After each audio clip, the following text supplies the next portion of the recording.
¿Cómo están? Nuevamente muy buenas tardes. Sean todos bienvenidos aquí a la parroquia de Nuestra Señora de Guadalupe, aquí en la colonia Adolfo López Mateos. Como cada video lo decimos, y le agradecemos a Dios y al Padre Martín, que es quien nos da esta oportunidad de seguirnos formando como buenos católicos, como buenos cristianos.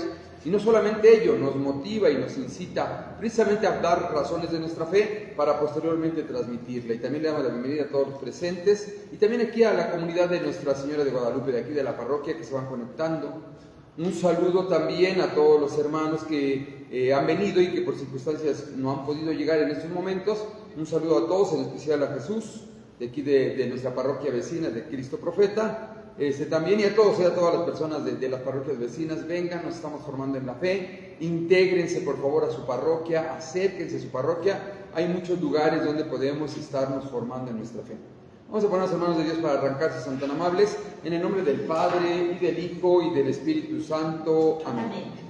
Señor, creemos firmemente que estás aquí, que nos ves y que nos oyes, y te adoramos con profunda reverencia. Hoy queremos poner en tus manos este trabajo para que a través de él podamos comprender qué es lo que has querido transmitirnos a través de todos los tiempos. Ayúdanos a ser correctos intérpretes de la Sagrada Escritura para poderla transmitir y solo transmitir aquello que tú nos has enseñado a través de tu Santa Madre Iglesia. Todo lo ponemos aquí en tu altar por Cristo nuestro Señor. Amén. En el nombre del Padre, del Hijo y del Espíritu Santo. Amén.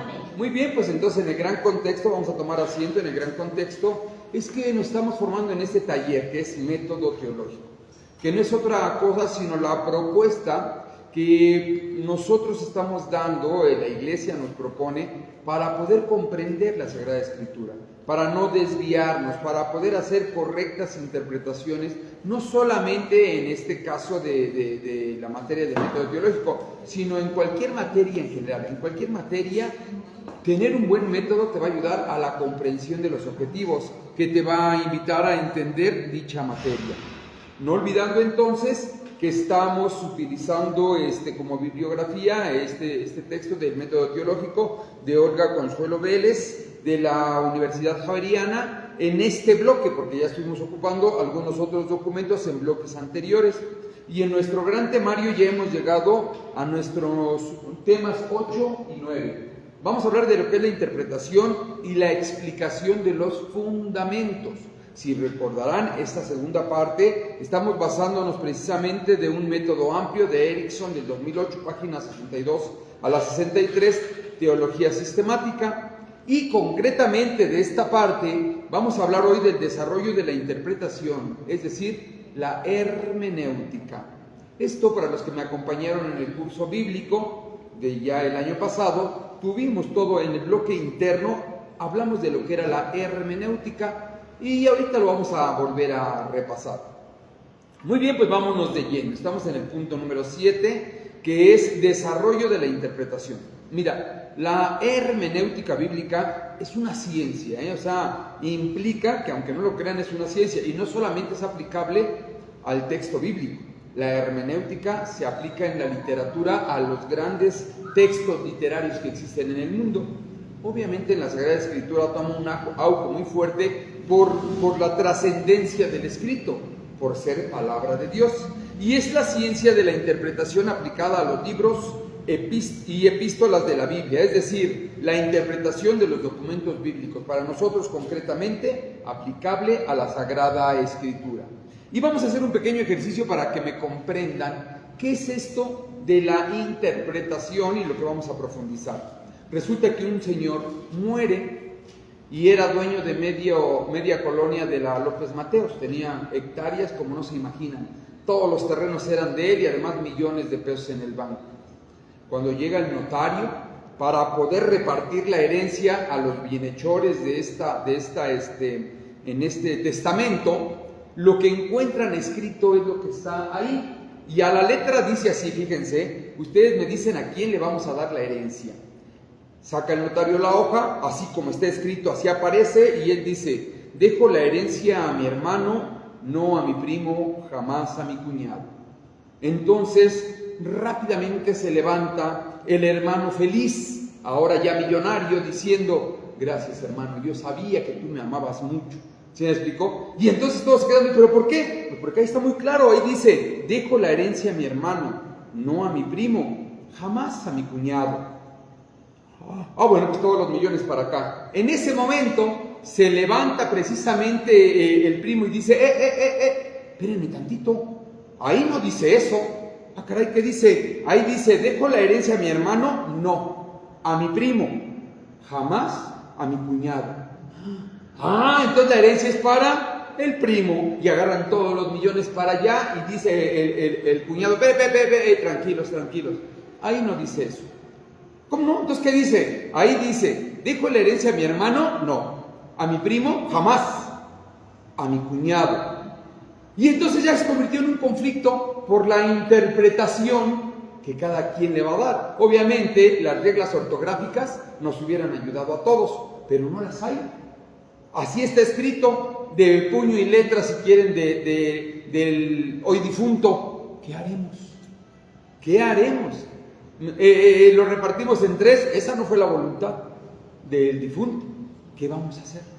¿Sí se dan cuenta? Claro, es un ejemplo muy burdo, muy sencillo, pero para comprender la gran importancia de lo que es saber interpretar correctamente lo que dice un texto. Obviamente ya en el caso de la introducción a la Biblia, cuando les di aquella ocasión ese curso, platicábamos algo de eso. Pero ahorita ya nosotros, hablando de un método y además hablando ya de un crecimiento espiritual, tendríamos que decir que ahí en la espalda del texto hay una nota que dice, nota, si hay dudas, pregúntenle a mi madre. Bueno, pues aquí ya se nos facilitaron las cosas. ¿Por qué? Porque entonces nos tendríamos que acercar a la mamá, preguntarle qué es o cuál supone que fue la voluntad de su hijo con relación a la repartición de esta herencia. Y ya, será la mamá la que nos tenga que guiar, será la mamá la que nos saque de dudas, por así decirlo. Por ahí habrá vecinos que van a decir, no, porque ella, ¿quién le dio autoridad a ella? Y cosas así. Pues al menos en el texto dice, si hay dudas, pregúntenle a mi madre. ¿Sí se va comprendiendo? Esto lo estoy diciendo a Chana para que entienda a Juana. No sé si lo entendemos, ¿no? En esta interpretación. ¿Por qué? Porque efectivamente en la Sagrada Escritura así es. Y es la Iglesia, nuestra madre, guía, maestra, quien nos va a ir enseñando la correcta interpretación de la Sagrada Escritura. Insisto, solamente es un ejemplo que de alguna manera busca graficar lo que vamos a profundizar en este momento. Voy a poner un segundo ejemplo, la del maestro de grupo. Como ustedes saben, yo soy maestro, tengo a mis alumnos. Imagínate que tú estás ahora en un curso, en un taller, en un diplomado, y entonces tienes un maestro que tiene una licenciatura en Harvard, pero no solo eso, hizo una maestría en Pamplona y un doctorado en Alemania. Él es una persona, tiene grandes conocimientos. Y entonces él llega y te expone los conocimientos, fíjate, toda su información, toda su preparación, toda su capacidad, toda su aplicación de la didáctica, toda su aplicación de las estrategias que tiene, te explica la clase. Si tú no quieres, no vas a aprender nada. Es increíble, pero si tú no tienes la disposición, no vas a poder. Y todo este legado de información, toda esta preparación queda en nada si la persona que está recibiendo el mensaje no se presta, se dispone también a recibirlo y además a comprenderlo. ¿Sí me explico? Claro, el docente tendrá las estrategias, de ahí su doctorado, de ahí su maestría, tendrá las estrategias para hacer que el conocimiento se vuelva pleno, íntegro para tu persona. Pero si yo además no hago una correcta interpretación, aprenderé nada. Increíblemente, esto es lo que estamos trabajando. Cuando Dios da su mensaje, entonces, este mensaje llega al lector. Si el lector interpreta completamente lo contrario a lo que Dios quiso, ya el mensaje entonces podría verse coartado. Obviamente aquí intervienen otros factores. Estamos hablando ahorita nada más de la idea general de lo que es la importancia de la interpretación. El Espíritu Santo no va a permitir ello, obviamente, ¿no? Que el mensaje se malforme. Pero lo que sí es una verdad es que el receptor también es muy importante y juega un papel muy importante en la comprensión de la información.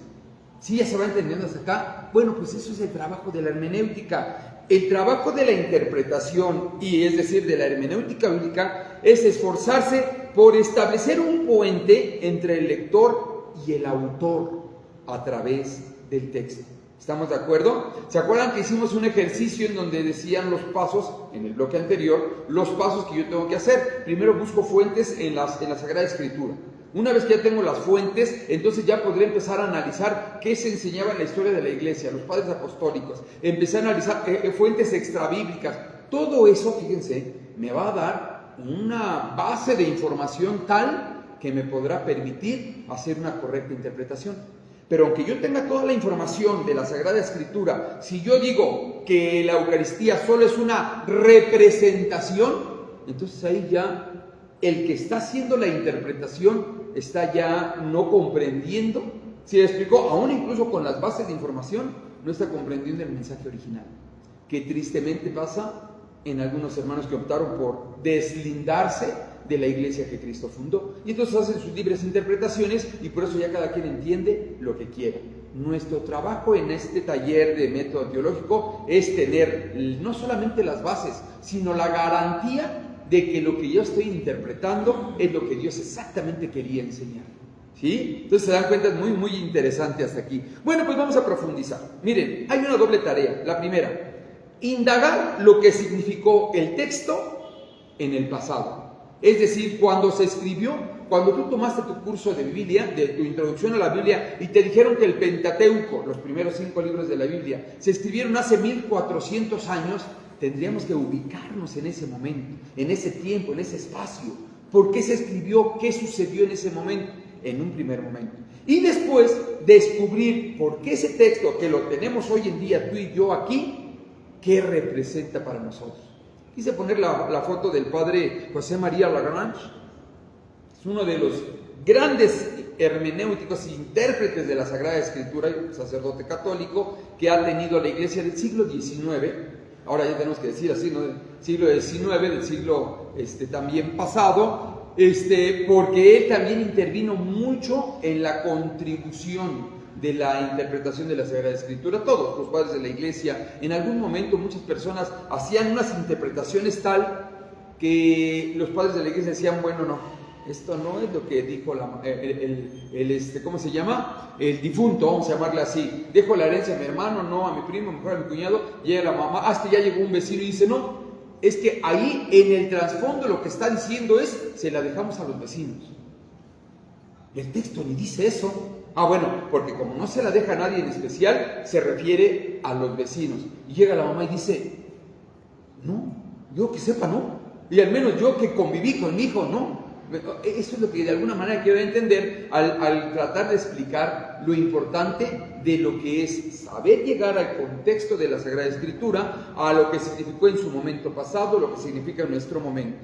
A estos dos momentos se les llama, uno, exégesis. ¿Qué es la exégesis? Viene del griego, conducir, explicar, exponer. En esencia, la búsqueda del significado original. La exégesis lo que va a buscar es el significado original del momento en que se escribió. A lo mejor no tiene nada que ver conmigo ahorita y a lo mejor hasta no lo entiendo por qué escribió en ese momento. Y la hermenéutica, que es nuestro trabajo, que viene del griego, Hermes, por cierto, el mensajero. Hermes es el mensajero. El que sacaba un mensaje, alguien escribía el mensaje, Hermes lo único que hacía era agarrar el mensaje y llevárselo a su destinatario. Por eso hermenéutica, del griego interpretar, captar, traducir, comprensión del texto para el presente. Vamos a empezar entonces con nuestro estudio. Exégesis y hermenéutica, ya ubicados en estos dos momentos. Primero, la exégesis se refiere a qué significó el texto en su momento. Cuando tú y yo, en el bloque pasado, buscamos textos en toda la Sagrada Escritura, ¿se acuerdan que para el tema de la Eucaristía buscamos textos del Nuevo Testamento, pero también del Antiguo Testamento? Tendríamos que hacer una exégesis de cada uno de los textos, es decir, ¿qué significó en su momento? ¿Qué significó lo que escribe San Juan? Mientras ¿qué significó lo que se escribe en Números, por ejemplo? ¿Se acuerdan que lo platicábamos? ¿O qué significó para su momento en San Mateo? Como qué significó para su momento en los Salmos. Exégesis. Pero entonces vamos a entender. No vamos a entender nada. Nada más es qué significó en este momento. La hermenéutica, por su parte, entonces, ¿Qué significa para nosotros hoy? ¿Me explico? ¿Por qué llegó a nosotros este texto así y qué significa para ti y para mí hoy? Todavía no estamos haciendo una interpretación, es ¿qué significa para nosotros hoy? Después, ¿qué es lo que busca el exégesis? Busca conocer el entorno del autor. A ver, para empezar, nos implicaría saber quién es el autor de este texto. Y empezamos a abrir la mente cuando descubrimos que a lo mejor no fue solamente una persona como tal, sino a lo mejor un pueblo como tal que transmitía esto y el agiógrafo lo plasma por escrito. ¿Por qué el agiógrafo lo plasmó así? ¿Qué es lo que enseñaban en su momento? ¿Por qué lo puso de esta forma? Y entonces ya habrá no solo el texto de la Eucaristía, miles de textos. Por ejemplo, que en el Antiguo Testamento hacían procesiones llevando el arca de la alianza en hombros, por cierto. Y hoy en día, no estoy haciendo interpretación, pero hoy en día ya dicen, está mal hacer procesiones. Bueno, habría que ver más bien qué significó en un momento y en otro. Segundo, entonces, buscar el entorno del autor literario. El momento histórico, también es importante ubicar el momento histórico. Los motivos por los que lo escribió. ¿Qué estaba aconteciendo él en su momento? Estaba esclavo, estaban errantes, estaban a lo mejor presos en Egipto, ya estaban libres en el desierto. ¿Qué era lo que estaba viviendo esa persona en ese momento? Eso también influye mucho. ¿Quiénes fueron sus destinatarios de ese momento? Hay algunas muy fáciles, como cuando dice San Pablo a los de Roma. Si me explico, les manda saludos a los hermanos, a los santos de la iglesia de Filipo, por ejemplo, ¿no? A los filipenses o cosas así. Y entonces también tendríamos que analizar qué sucede o por qué se los dirige a estas personas.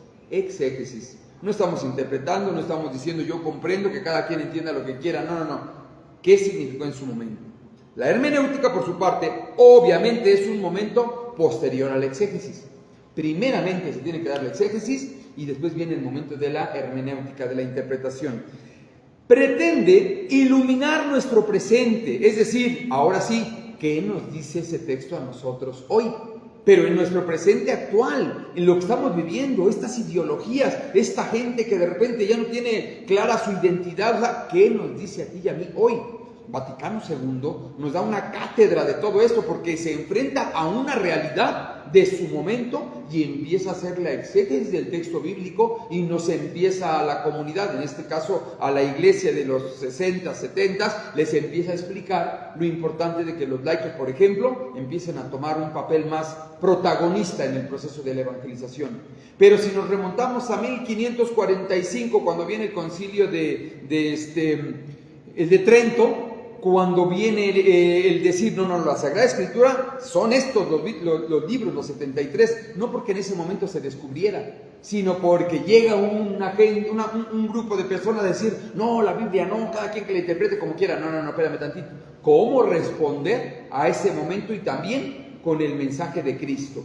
¿Vamos bien hasta acá? No estoy haciendo interpretación, estamos diciendo que la hermenéutica nos dice ¿qué nos dice el Mesías, el Cristo? ¿Qué nos dice la palabra de Dios hoy, en este momento? Por eso decíamos allá en Hebreos 4:12, la palabra de Dios es viva y eficaz. En todo momento, más cortante que una espada de doble filo, ¿se acuerdan? Penetra hasta el corazón y hasta los tuétanos llega la palabra de Dios. Ciertamente, en cada momento, la iglesia de Cristo ha estado haciendo este proceso. Y hoy a nosotros, a los laicos, nos invita, nos exhorta, es más, nos exige también nos preparemos en este proceso exegético y hermenéutico. Por eso les digo que escuchaba yo en una charla anterior de un grupo donde también empezamos a trabajar con un curso que decía, no, es que no es cierto, no te dejan leer la Biblia, la iglesia te prohíbe. Bueno, pues no sé cuál iglesia vivas, pero en la iglesia de Cristo la intención es siempre acercarnos al texto bíblico y profundizar en él. Ahora bien, ¿qué desafíos, retos o aprendizajes extraemos del texto para nuestro presente? Para el que a ti y a mí concretamente nos tocó vivir. Cuando el teólogo hace exégesis y comprende el proceso hermenéutico, por eso les decía y les he dicho en todo este curso, no se puede quedar callado. Arranca precisamente ver, juzgar y actuar. no podemos quedarnos callados. Y entonces esa es la invitación. Conclusión en este primer bloque. La exégesis y la hermenéutica es con lo que interpretamos el texto. Les platico una historia rápidamente. Tenía yo una compañera, le mando un saludo, a ver si en algún momento ve el video. En algún tiempo estuvo acompañándome, veía los videos de Conocer a Jesús, aunque ella es testiga de Jehová, la maestra Alma.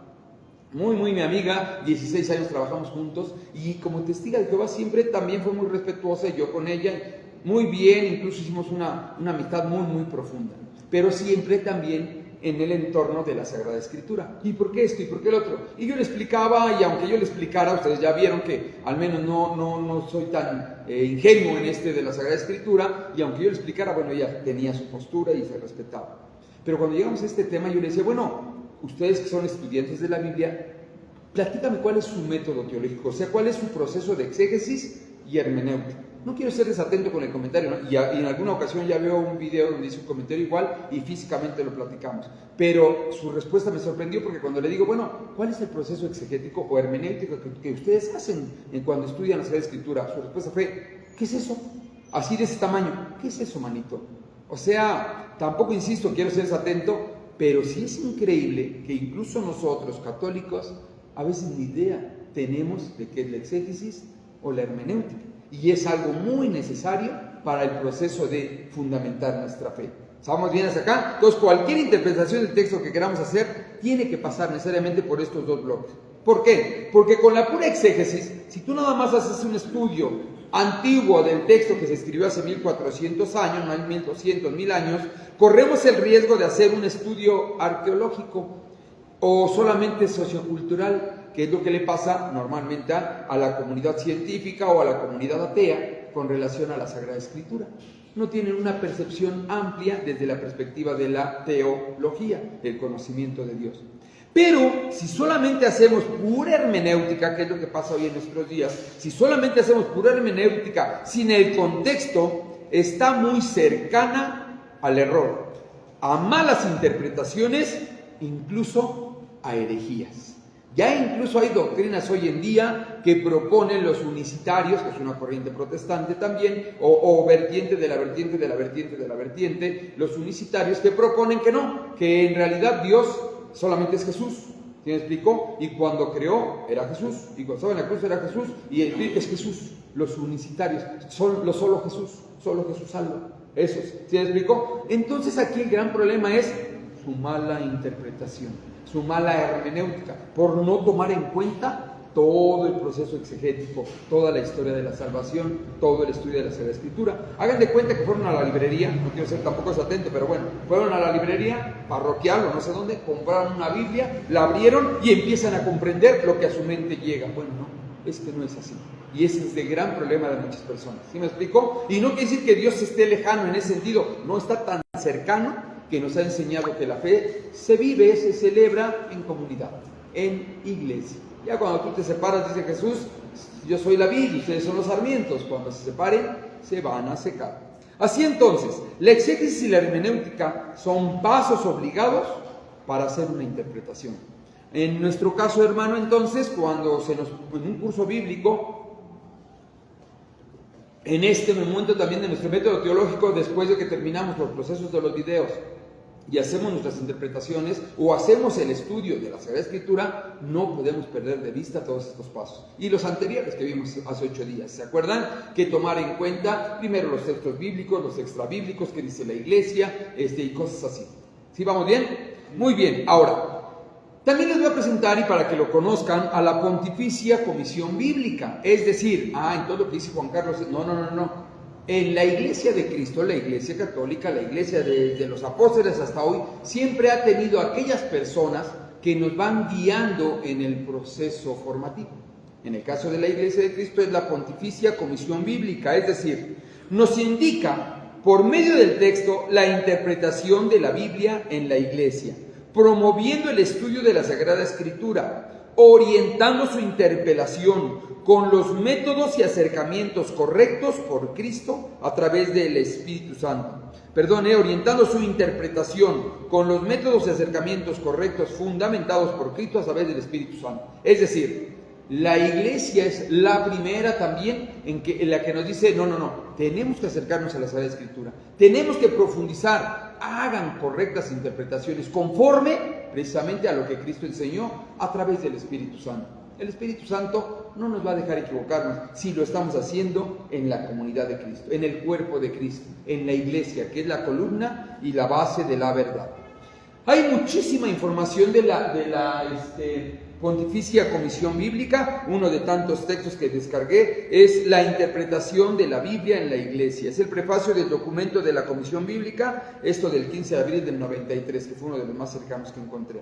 Ahora bien, si bien, como le puse aquí, la Pontificia Comisión Bíblica no presenta un solo método, sí nos pide evitar varios errores. Es decir, no quiere decir que a fuerzas primero A, luego B, luego C. No. El universal es auditus fidei, ¿se acuerdan? El universal, el intellectus fidei, el locutio fidei y el testimonium fidei. ¿Ves lo que hablábamos, se acuerdan? Pero también con columna vertebral de ver con los ojos de Cristo, con los ojos de Dios Padre, juzgar con la mente y el corazón de Cristo y actuar en la iglesia a través del Espíritu Santo. Eso va a ser para nosotros cualquier proceso de interpretación bíblica. No podemos salirnos, por así decirlo, de lo que Cristo nos enseñó.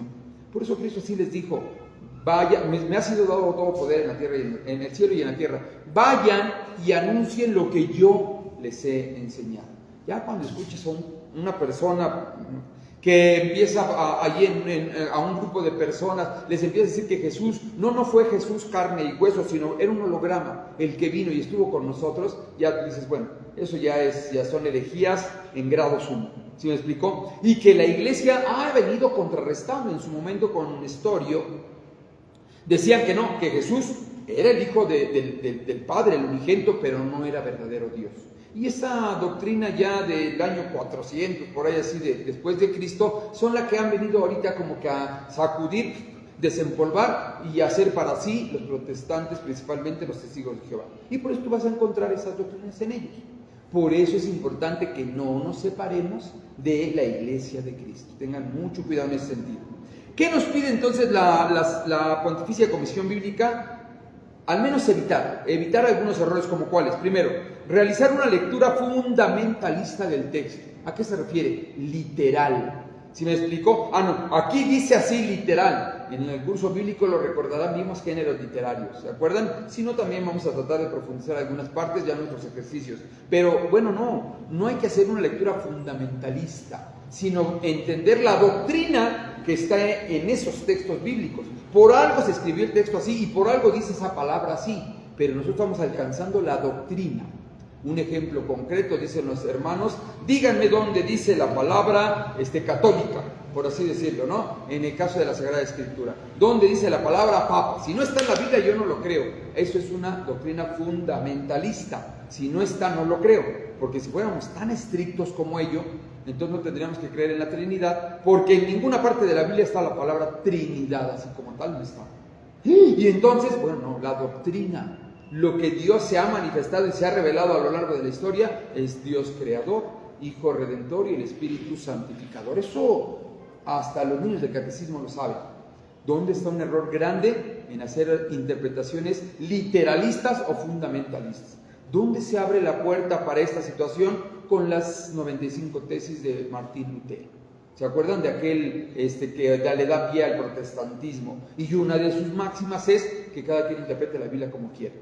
A lo mejor lo estoy planteando con palabras muy burdas, pero en la esencia es eso. Tan así que entonces, por eso es que surgen como palomitas de maíz, ¿cómo se llaman?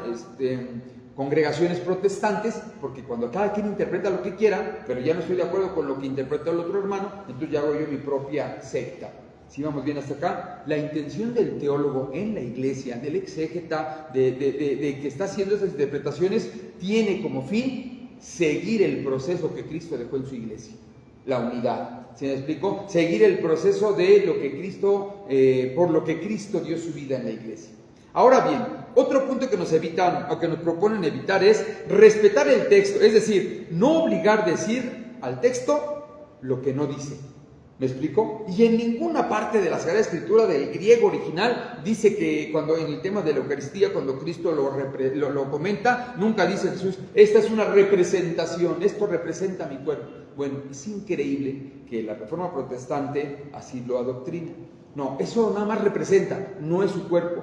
Cuando Cristo así literal en el texto dice, esto es mi cuerpo, esta es mi sangre. El que come mi cuerpo, mi carne es verdadera comida. Bueno, ya, si no es que, como había un presidente aquí, ¿se acuerdan que su esposa decía, bueno, lo que el presidente quiso decir, los protestantes así dicen, bueno, no, dijo Jesús eso, pero lo que él quería decir, y es increíble. Entonces hay que evitar obligar al texto a decir lo que no dice. ¿Sí me explicó? Y esto un buen teólogo, una persona con la salud espiritual y con la honestidad de corazón, sabrá entender el mensaje de Cristo. En este caso de la doctrina de la Santa Eucaristía. Y por último nos dicen no no manipular el texto a nuestra conveniencia. Bueno, todo lo que yo hago con un poquito de conocimiento teológico, porque aunque no lo crean, hay teólogos protestantes y hay universidades protestantes que estudian teología, o sea, pues sí es real. Y créanme que profundizan y hacen estudios a este nivel o mayor y demás, pero sin embargo van aplicando a la conveniencia personal la Sagrada Escritura, para que dé a entender. Un ejemplo concreto, la teología de la liberación, por ahí de 1960 y tantos, 70 y tantos, 80 y más o menos lo ubico, porque pretendían esto, decir, no, lo que el texto ahí está diciendo, que Dios te va a dar abundancia, y tú dale la ofrenda y entonces Dios te va a dar más abundancia, y ese tipo de cosas, ¿sí me explicó? Cuando Cristo nunca hablaba de cosas materiales, muy lejano a todo ello. Muchas doctrinas que han venido acompañando, doctrinas incorrectas que han venido acompañando a la historia del mundo y de la iglesia, bueno, pues la iglesia de Cristo tiene que ser fuerte y siempre enseñar aquello que Cristo dijo. Vayan y anuncien solamente lo que yo les he mandado. ¿Sí lo recuerdan? Y bueno, también otra que nos proponen es no darle el real valor a la palabra. Ya llega un momento en que la Sagrada Escritura se convierte en un mercado, chiles, tomates y cebollas, a ver qué dice acá y qué no dice acá, y se pelean, y hay gente incluso de los mismos cristianos que se andan agrediendo unos a otros por tener no comprensión clara de la doctrina. En nombre de Dios se está haciendo cosas. Y bueno, en la historia de la iglesia han pasado muchas cosas también no muy correctas. Por eso es importante que nosotros siempre, guiados por la Santa Madre Iglesia, y en este tema concreto por la Pontificia Comisión Bíblica, saber qué es lo que la Iglesia de Cristo siempre ha enseñado. ¿Sí vamos bien hasta acá? Muy bien, y continuamos porque hay muchos otros documentos, por ejemplo, aquí hay otro, ¿no?, de la Pontificia, el documento número 2 también. Una interpretación correcta del texto bíblico toma en consideración todo lo que ya hemos hablado, pero además el trabajo exegético y hermenéutico. Ha habido grandes exegetas en la Iglesia de Cristo y grandes padres que han defendido la hermenéutica también. Por eso es que tú lo que escuchas formalmente en la Santa Misa es este proceso exegético y hermenéutico a través de los labios del ministro, del sacerdote del Dios Altísimo, de nuestro párroco. Y él entonces, inspirado por el Espíritu Santo, claro, con sus palabras igual, con su contexto, con su realidad, tendrá que explicarnos y guiarnos en este proceso. Y como todo, ¿no?, él también obviamente no podrá enseñar herejías ni cosas que Cristo no enseñó. Toma en cuenta también la traducción de la Biblia a ocupar. Este tema también es muy importante, este punto. ¿Por qué? Porque si vamos a hacer entonces una interpretación de un texto bíblico, ya de entrada tiene mucho que ver con la traducción de la Sagrada Escritura que estás ocupando. Si ya tomas la Reina Valera, entiendas que esa Biblia ya está recortada, mochada y en algunas partes incluso manipulada. Es más, en el tema anterior, ya la Biblia en este caso de las Sociedades Bíblicas Unidas, de los hermanos de Testigos de Jehová, tú ya abres el texto y ahí sí dice Jesús, tomad y comed esto, representa mi cuerpo. Entonces, que yo soy una persona que nació en este ambiente, desde pequeño he escuchado eso, pues obviamente yo digo, los católicos están mal, porque en la Biblia dice, esto representa mi cuerpo. Entonces, pero ahí ya no es tanto mala intención de aquel que nació en eso, sino de aquellos que se salieron de la Iglesia de Cristo para empezar a transmitir doctrinas. Por eso también, al hacer una interpretación, ya en nuestras interpretaciones, la recomendación es la de Jerusalén. Si me explico, la latinoamericana muy bien, para nuestra introducción a la Biblia muy bien, pero ahora para método teológico la de la Biblia de Jerusalén. Y no porque sean dos distintos, sino por la traducción. La traducción se apega más al texto original y ya.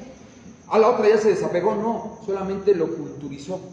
Vamos a poner un ejemplo donde dice que allá en el Éxodo, a la letra, en la Biblia en la Biblia de Jerusalén, dice que se abre el Mar Rojo, ¿se acuerdan de eso? Y que el pueblo atravesó el Mar Rojo a pie enjuto. Y así dice en la Biblia de Jerusalén. ¿Cómo? A pie enjuto.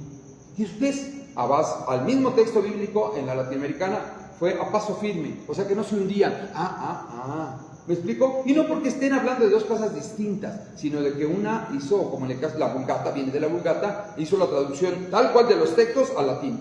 ¿Sí me explico? Y ya nosotros del latín, en este caso a nuestro español y cosas así. Por lo tanto, otro punto importante cuando queramos hacer alguna interpretación de la Sagrada Escritura es ¿qué traducción estás utilizando? ¿Sí me explico? Es muy importante, porque podría ya desde ahí estarse haciendo una incorrecta interpretación. Nuevamente, no quiero ser desatento, pero si los protestantes tienen como base la Reina Valera, naturalmente ya está muy manipulada. Y hay algunas de la misma Reina Valera más manipuladas que otras, ¿eh? O sea, ya después, ¿se acuerdan que en el curso bíblico hicimos algunos ejercicios comparando una Biblia con otra? También una correcta interpretación estudia los personajes y referencias. Cuando hablamos de una carta, la carta a Diogneto, eso no tiene que ver con la Sagrada Escritura, pero me hacen una referencia de un texto, a ver, voy a ir a buscar, voy a ir a investigar. Cuando me hacen referencia de un hecho histórico o un hecho que pasó en la Sagrada Escritura, voy y me meto a investigar. El teólogo difícilmente se queda nada más esperando a ver qué le dicen. Va a sumergirse en el texto para investigar y saber por qué la interpretación que se está dando, en la que estoy participando, es venida de Dios y no guiada por el Espíritu Santo. ¿Sí vamos bien hasta acá? También va a tomar en cuenta las referencias históricas, los géneros literarios, ya lo hablamos, y el fin último, fíjense cuál es el fin último de cualquier interpretación: acrecentar nuestra fe, hacer que nuestra fe sea aquella que Jesús nos pedía, al menos como un granito de mostaza. 2, la unidad. Si una interpretación de suyo ya trae la división en la iglesia, no viene de Dios. Dios es un Dios de orden, un Dios de unidad. ¿Sí me explico? Ya así de entrada te dicen, no, es que está mal, nos dividimos y ahora hacemos lo nuestro. Ya, aún incluso que no hay interpretaciones bíblicas, eso ya no viene de Dios. El padre de toda mentira es Satanás. ¿Sí me explico? De la división, el mismo Cristo también nos lo enseñó. Siempre guiados por el magisterio de la Iglesia Católica. ¿Hasta aquí vamos bien? Rápidamente, a manera de ejercicio, dice, métodos de acercamiento. Imagínate esta obra de arte que tenemos de este lado. Esta obra de arte, solamente por verla, podríamos hacernos muchas preguntas. Por ejemplo, ¿quién la hizo? ¿Alguien de ustedes sabe quién la hizo? Bueno, pues Miguel Ángel, parece que también él la hace, y si no, vamos a investigarlo. Yo soy teólogo, diré, bueno, escuché qué tal, a ver, voy a investigarlo. ¿En qué año? Eso haría un teólogo que busca precisamente, en este caso, el proceso del aprendizaje de la Sagrada Escritura. ¿De dónde lo hizo? ¿Qué materiales ocupó? ¿Cuánto cuesta? Si fuera el caso. Y independientemente de estas preguntas, que encontráramos las respuestas, no agota la realidad de la obra que estamos contemplando. Porque incluso ahí nos dice qué nos expresa. ¿Se acuerdan? La piedad de Miguel Ángel. Está María Santísima con su hijo en brazos, con Jesús una vez que es bajado de la cruz. ¿Qué expresa eso para el cristiano? Bueno, eso es otra cosa. Pero fíjense cómo, a pesar de que hago muchas preguntas, no agota todo el contenido que yo estoy buscando. Bueno, pues exactamente lo mismo con la Sagrada Escritura. ¿Quién y cuándo lo escribió? ¿Qué explica el texto? ¿Qué género literario ocupó? ¿Es histórico? ¿Es una metáfora? ¿Es una alegoría? ¿Es una parábola? En fin. Y lo mismo, las preguntas que hagamos no agota la realidad del texto que examinamos. ¿Sí? ¿Vamos bien? Ok, pues vamos a empezar a aterrizar todas estas ideas. Primero, métodos. Dijimos, los pasos. Ok, métodos de acercamiento. Recordad que la Biblia no es solo una obra literaria humana, sino también divina. La escribió Dios a través de los hagiógrafos que inspiró. Por lo tanto, la exégesis y la hermenéutica deben estar estrechamente ligadas a la pedagogía divina, a la historia de la salvación. Cualquier exégesis, cualquier hermenéutica bíblica que tú hagas, tiene que estar enfocada a la historia de la salvación y a nuestra salvación personal, es decir, a lo que Dios nos ha enseñado. Se requiere, claro, un proceso de fe. Si tú haces una interpretación de un texto bíblico sin fe, solamente eres un historiador. Y verás una historia del pasado y que en algún momento chocará con tu presente y vas a decir, no es posible que Dios haya hecho un hombre de tierra y le sopló. ¿Está bien? ¿Está bien? Aquí nosotros comprendemos que en teología tiene que haber necesariamente un proceso sobrenatural, una virtud teologal llamada fe. Es Dios quien sale al encuentro, también no podemos evitar eso, es decir, comprender que esto que estamos tú y yo haciendo no es porque ahorita quisimos estar aquí, sino porque Dios salió a nuestro encuentro y nos tiene aquí charlando con Él. ¿Sí vamos bien hasta acá? Intención es lo que decíamos, que el maestro tiene toda la capacidad para enseñar, pero si el alumno no quiere aprender, eso no va a suceder nunca. Por lo tanto, dentro del método se requiere la intención de comprender el mensaje en conjunto con la historia de la salvación. Y ahora sí, hay dos métodos principales. El método diacrónico. ¿Qué es el método diacrónico? Ve el texto como un proceso de formación lenta, lo que vivieron los judíos. Primero empezaron a surgir los libros, empezaron a avanzar, llevaban, 1000 años antes de Cristo, 400 o 500, 400, 300, el tiempo de Cristo, luego los apóstoles, lo que sucedió con Cristo, Hechos de los Apóstoles, y siguió avanzando la historia de la iglesia. Ese se llama método diacrónico, que esto es el que no tienen los protestantes. ¿Por qué? Porque no se regresan a ver la formación de la estructura, cómo se fue dando la pedagogía divina. Es decir, las distintas etapas de su evolución hasta llegar al texto final. Y el método sincrónico, que es ver un texto, pero ya en su general. ¿Cómo lo ve Dios? ¿Se acuerdan? Desde su general. El método sincrónico lo ve como un producto terminado, llamado también de análisis literario. Y aquí implica dos riesgos el método sincrónico. Olvidar la dimensión diacrónica, es decir, de agarro de Jesús, me brinco 2025 años y llego acá y digo, no, a mí lo que el Señor me está diciendo es esto.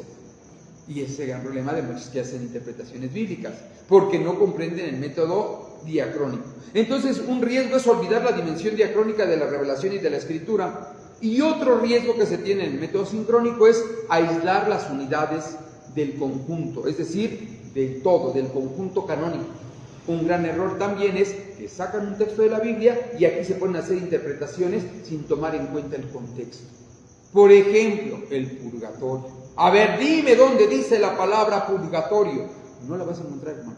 Lo que vas a encontrar es la doctrina. Y entonces empiezas a través del método, en este caso diacrónico, a ver cómo el pueblo de Israel, cómo Dios, cómo Jesús, cómo los apóstoles, cómo la iglesia ha comprendido el concepto del purgatorio. Sí se va comprendiendo hasta aquí. Y entonces en todo este contexto se comprende la doctrina. Pero como ellos dicen, no, muéstrame la palabra, a ver dónde dice.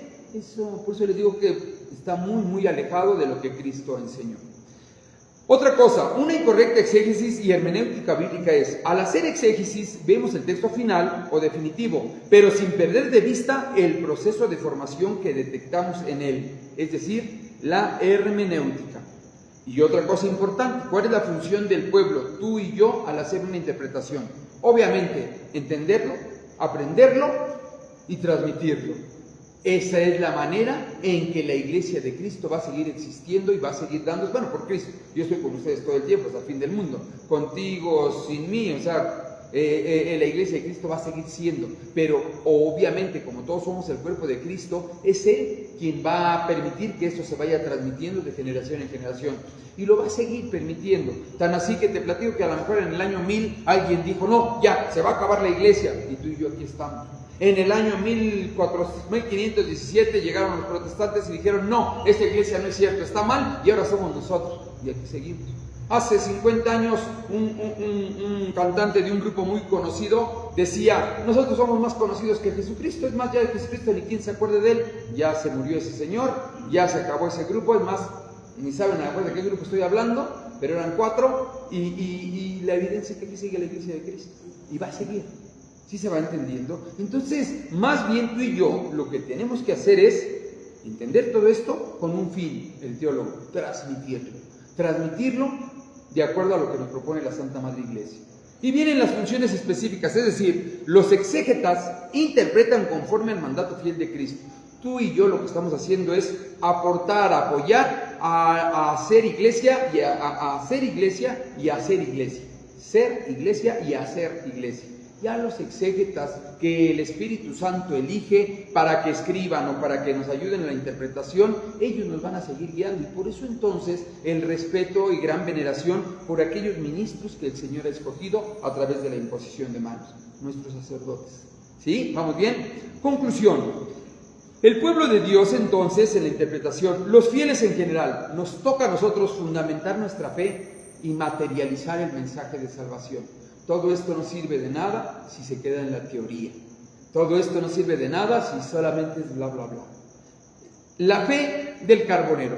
Resulta que había una misión en un pueblito. De hecho, en el libro también de Escucha Israel, también viene este ejemplo de la fe del carbonero. Entonces, era una persona que era analfabeta, no sabía leer ni sabía escribir. Y entonces cuando llegaron los misioneros a ese lugar, que por cierto para llegar tuvieron que atravesar un río de casi 2 kilómetros de ancho, estaba enorme el río, se perdía, parecía mar, pero llegaron en una lancha los misioneros, el carbonero muy feliz, le enseñaron a orar, él se paraba frente al Santísimo y hacía oración.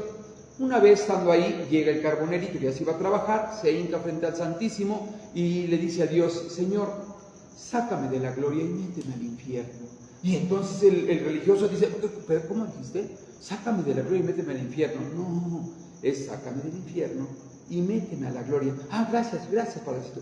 Ya saben, no antes de hacer. Se va.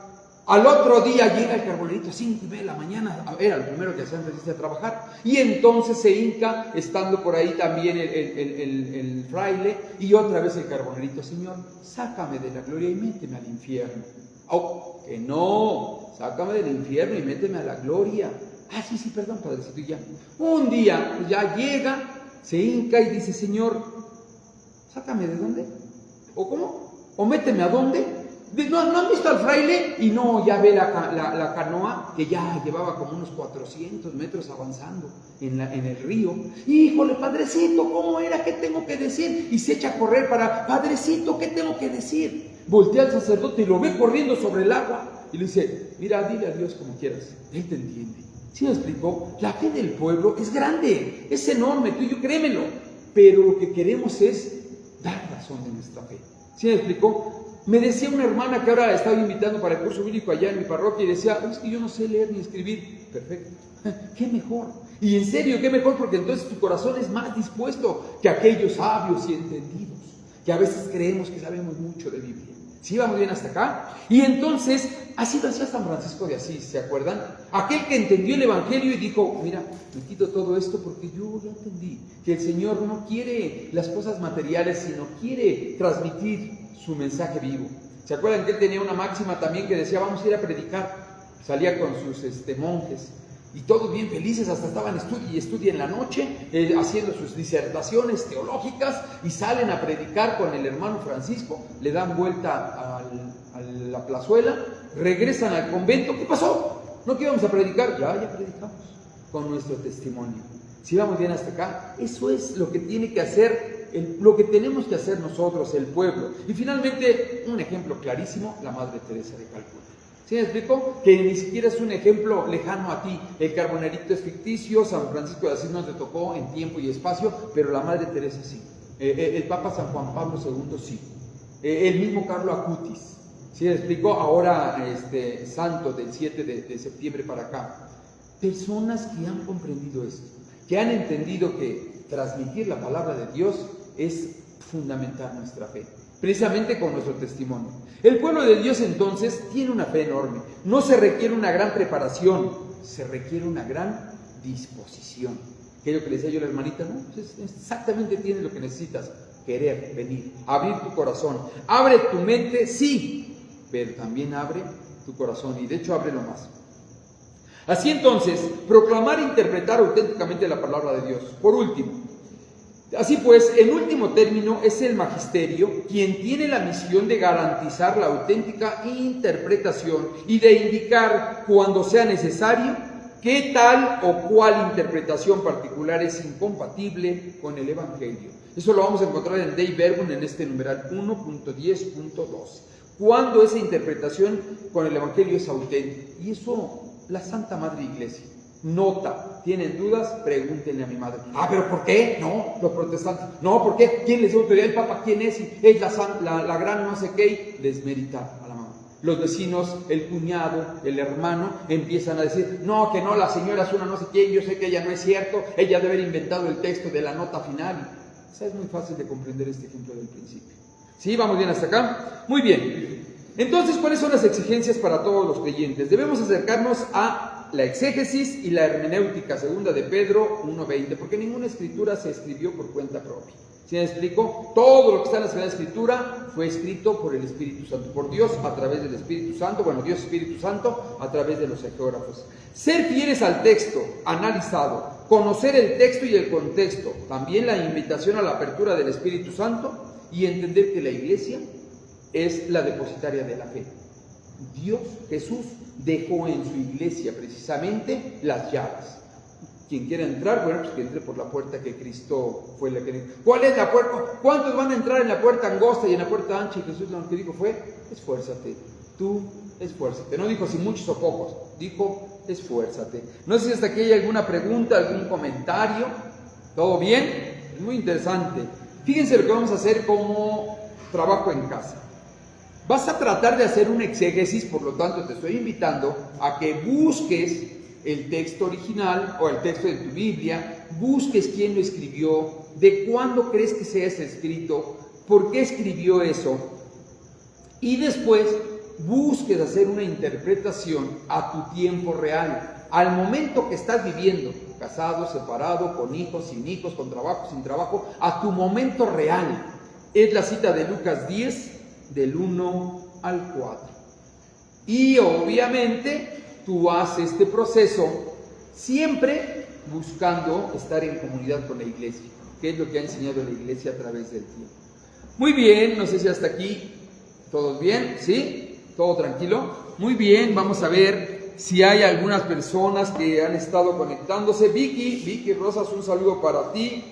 Para Monse, también Monse, también un saludo, he visto que ha puesto ya muchos comentarios también y se conecta. Un saludo para ti, para Monse. Para Juanix Sánchez, también Juanix, que dice, saludos y bendiciones, excelente tema. Ahora ya sé sobre exégesis y hermenéutica, bueno, gracias a Dios también.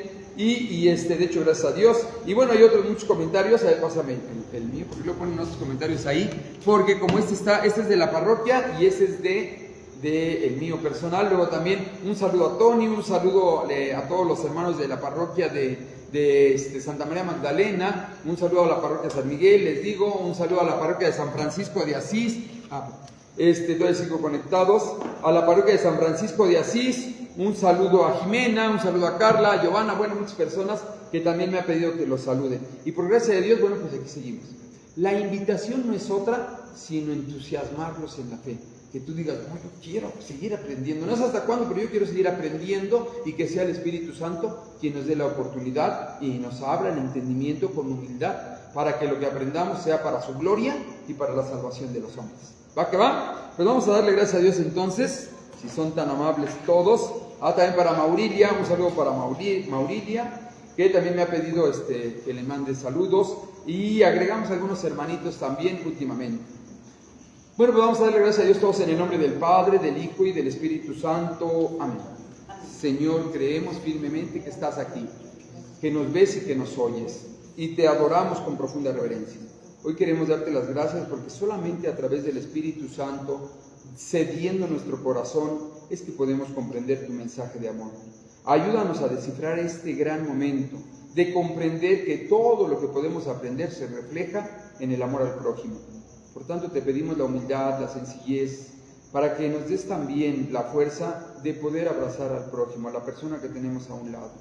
Ayúdanos a que todas las personas con las que convivamos en esta semana crean que tú eres el verdadero Dios por el testimonio que damos. Lo pedimos con la oración que Cristo nos enseñó.